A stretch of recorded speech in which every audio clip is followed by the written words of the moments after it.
Welcome back to the Federal Retirement Show.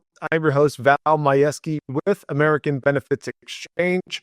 I really appreciate you taking the time out of your busy schedule to join us, to view our content, to check out this episode today, because that's what we're here for. We're here for you, the federal employees out there that are looking for accurate information when it comes to your benefits and retirement situation. So hopefully you can avoid some of the mistakes that we talk about. You can set yourself up properly. You can be up to speed on legislation and some of the rules and all of the things that we discussed. Now, I will say we've got over 140 episodes for you to check out. So if you like today's content, be sure to go back and view all of our other episodes. There's a lot, but I'm sure there's a topic in there that you have interest in that we've discussed in the past. And you can view that by going on YouTube. You can go to our website, which is federalretirementshow.com. You can go on Spotify, SoundCloud, Apple Podcasts, wherever you listen to shows like this, you can find us on there.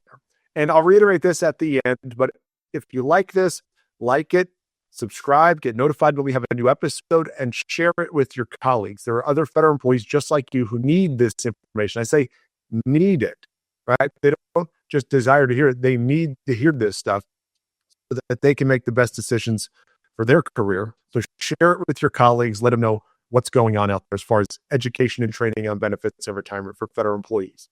So today's episode, as we do on occasion, I'm going to review an article that was written recently within the past week. And just I scroll through, I try to find what's out there, what's new legislation, new things that are going on. Just I came across this article because on occasion also we talk about TSP and we talk about opportunities with your TSP and how to set it up properly. And this article came about when it comes to beneficiaries, and specifically talking about the difference between a spousal beneficiary and a non-spousal beneficiary and what the rules are and the options are for those folks. So this was written on fedsmith.com. It was written by Benjamin Dirge, and I just want to give credit where credit's due. This is a great article informing you of the difference between spousal and non-spousal beneficiaries with TSP and some of the other nuances. And I'm going to cover about half of the article. Feel free to go out and check the rest of it out because there's some other information we're not going to get to. But we get asked this all the time, and I go over it with federal employees when it comes to their TSP. What happens to my TSP when I pass? Obviously, you're thinking about life insurance, your FEGLI or additional life insurances that you have. Yes, there's a death benefit that goes to your named beneficiary or beneficiaries. Same with maybe your pension, right? You've named your spouse as a beneficiary. Then you've got the spousal benefit that you elected. But what happens to TSP? And what happens to TSP will depend upon who you've named as the beneficiary, and you want to make sure you set them up right for success. So let's dive into today's article, and I'm going to scroll through it. I'm going to read a little bit of it. I'm going to give you my commentary on it. But again, this was on fedsmith.com, written by a gentleman named Benjamin Dirge. And just talking about, again, the difference between the TSP inheritance and inherited IRAs, but also just talk about the difference between spousal beneficiaries and non-spousal beneficiaries. So as we go through, and I'm going to go relatively slow so you can see this, right? But when a federal employee, it talks about making sure that you're setting yourself up for success and even your loved ones up for success when it comes to who's going to inherit your TSP. Now, obviously, your TSP is part of your retirement plan. It's one of the three main income sources for a FERS employee. You've got your pension, Social Security, and TSP. That's what it was designed for. But perhaps TSP is not something you're looking to generate income from. Perhaps this is rainy day money. Perhaps it's money you want to just let sit and grow and you want to pass to your beneficiaries. If that's you, this is going to be very important to you. So primary beneficiaries of an inherited TSP account. Now, primary versus non-primary, right? So what's a primary beneficiary? We're talking about a spouse here, right? A primary beneficiary in general is a spouse. Now, it could be underage children. It could be disabled children. But in general, most of the time, we're talking about a spouse. So if a spouse inherits your TSP versus a non-spouse, that's not considered a primary beneficiary inheriting your TSP. So let's scroll a little further here. And it said non-primary beneficiaries who inherit your TSP have 90 days to decide how they would like to distribute the cash before it's subject to federal, state taxes and dispersed. How do you want to distribute it?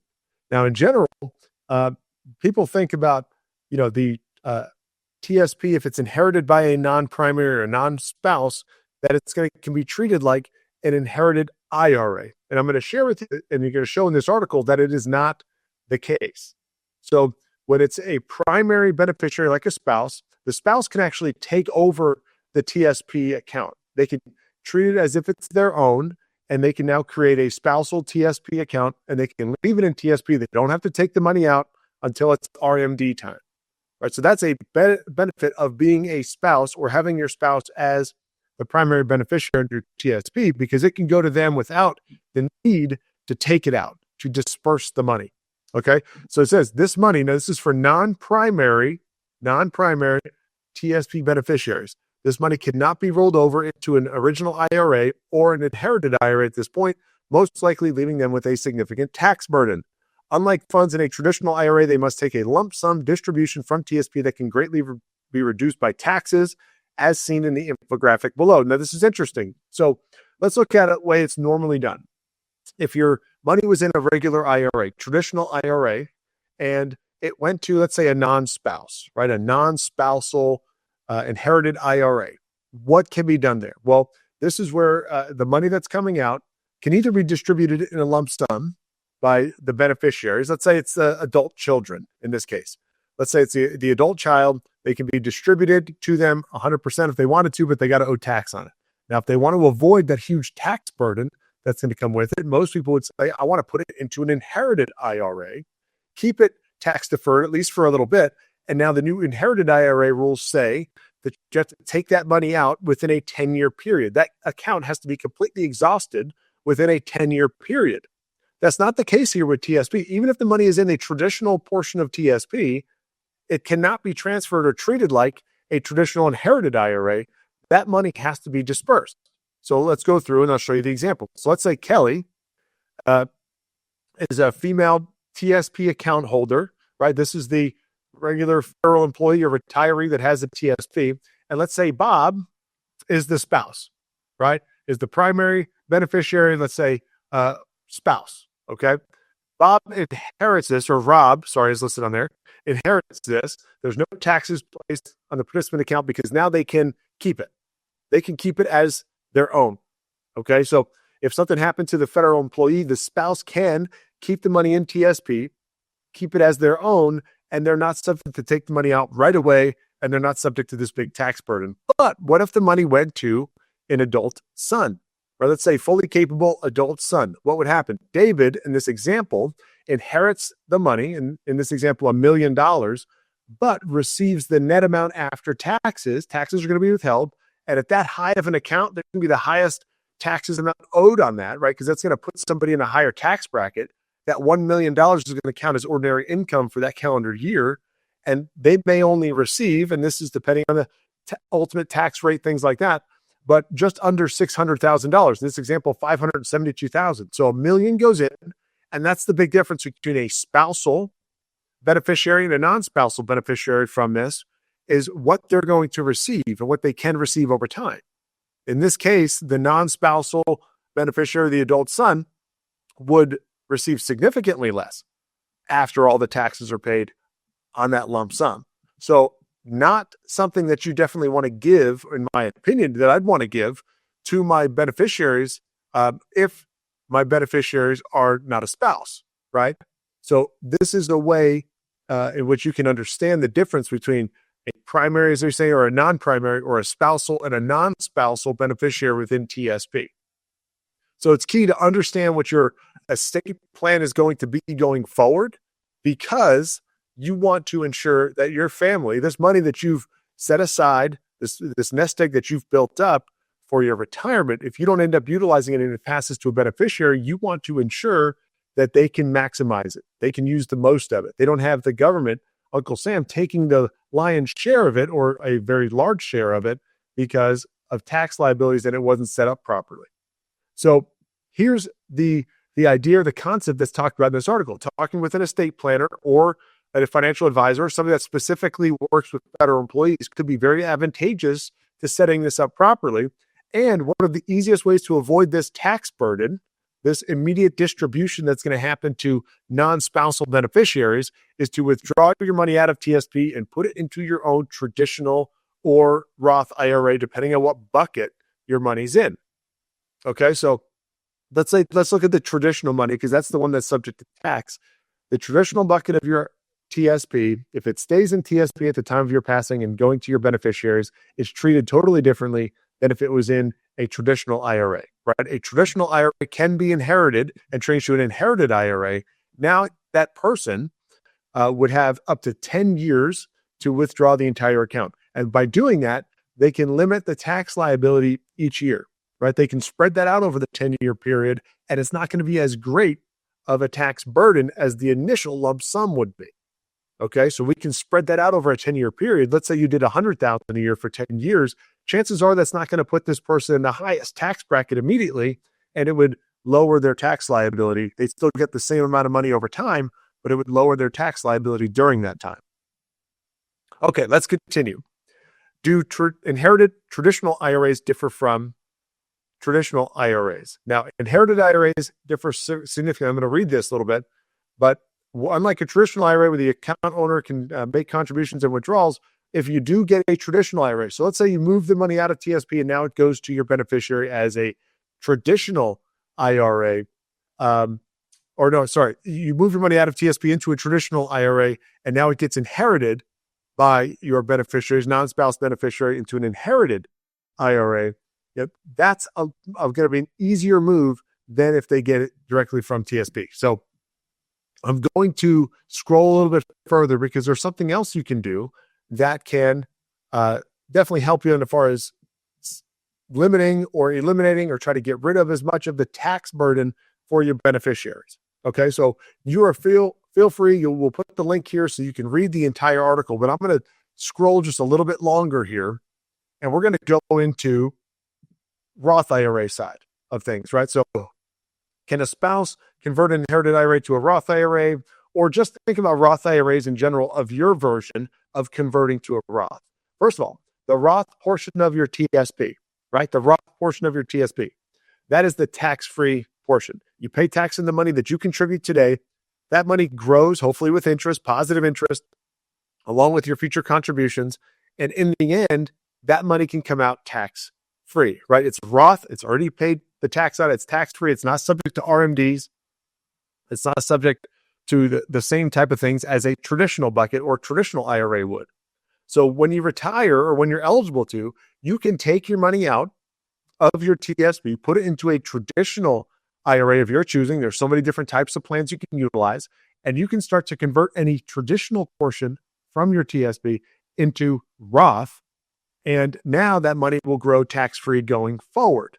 Now, what's the problem with this, if there is one? Well, in order to convert from traditional to Roth, you have to pay the tax liability on the amount you converted. And if you spread it out over time, then you can limit that tax liability over time too. But what's the positive in the end? All that money comes out tax-free. It's now in a Roth plan. And if the money is inherited by your loved ones, it is still tax-free, right? They're not going to have a tax burden on it. Now, there's a couple rules within Roth IRAs. Before any withdrawals need to be taken, that account needs to be set up for at least 5 years. Okay, got it. Before any withdrawals of the interest, I should say, needs to be set up for at least 5 years. Okay, but what if the Roth IRA now is inherited? What's the difference? Well, the difference is if the Roth IRA is inherited, then the money still needs to be dispersed over a 10-year period, but there's no taxes due on that. So that's going to increase your tax liability. Okay. So it talks about here rules and advantages when you inherit a Roth IRA. There's not going to be any RMDs owed, not many taxes owed. That money would still be need to be distributed though, or taken out within a 10-year period, even though it's a Roth inherited IRA. So just understanding that the way you set this up, it's great to build up your TSP. It's great to have it build with interest, take advantage of all the funds and all these things, the matching money that the government gives you. But if you're not going to use it for yourself, if you're not going to set it up for lifetime income or draining all that while you're alive. We don't know, again, we don't have the crystal ball of how long we're going to be alive for. So if you don't plan on using it all before you pass or setting it up for lifetime income or whatever, then make sure that it's set up properly for your beneficiaries so we're not creating a tax burden for them as well. Now, when we're looking at this, we've got that definition I mentioned earlier about kind of the designated beneficiary, the primaries versus those that are not primaries, right? So we're talking about, it says here, this group includes surviving spouse, minor children of the deceased, minor children, disabled or chronically ill individuals, and beneficiaries who are not more than 10 years younger than the IRA owner. These beneficiaries can take advantage of stretch IRA provisions, a totally separate conversation. But when we're talking about primary versus the non-primary, I'll go back up to the top here. What I'm talking about today is really something that you want to make sure set up for the non-spouse beneficiaries in your group, right?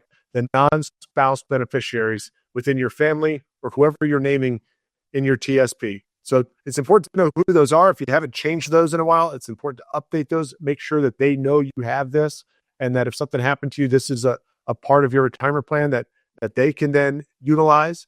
But you want to set your family up for success.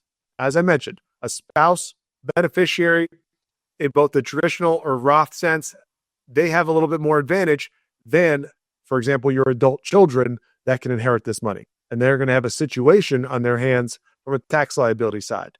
So talking to an expert, talking to somebody that deals specifically with TSP and federal employees, talking to somebody that helps retirees when it comes to setting up traditional IRAs or Roth IRAs or things of that nature is very beneficial for you when you're eligible to do something and set your TSP up right. And the two ways that you can do that are when you separate from service at any age, or if you're still working when you're at least 59 and a half or older. Those are times in which you can now set up your TSP properly and ensure that your loved ones are taken care of if something happens to you and it passes on to them. So hopefully you found this beneficial. Hopefully this is not something that you're thinking your loved ones are going to have happen to them because you've taken the time, you've talked to an expert, and you've gotten your TSP set up properly. So you can check out the full article. We will include the link and read a little bit more about this. As I mentioned earlier, if you like our content, get notified, subscribe, tell others about what we're doing, and share us as much as possible, right? We don't want you to keep us a secret. It's not just for you, this one individual that's watching. We want you to share it with everybody else because that's what we're here for. You can go to our website again, federalretirementshow.com. If you want more information, you can fill out the form on the website. One of our experts, if it's not me personally, will reach out to you. We can go over your entire situation, not just your TSP, and making sure that's set up right. So thank you again for taking the time out of your busy schedule, and look forward to seeing you on a future episode.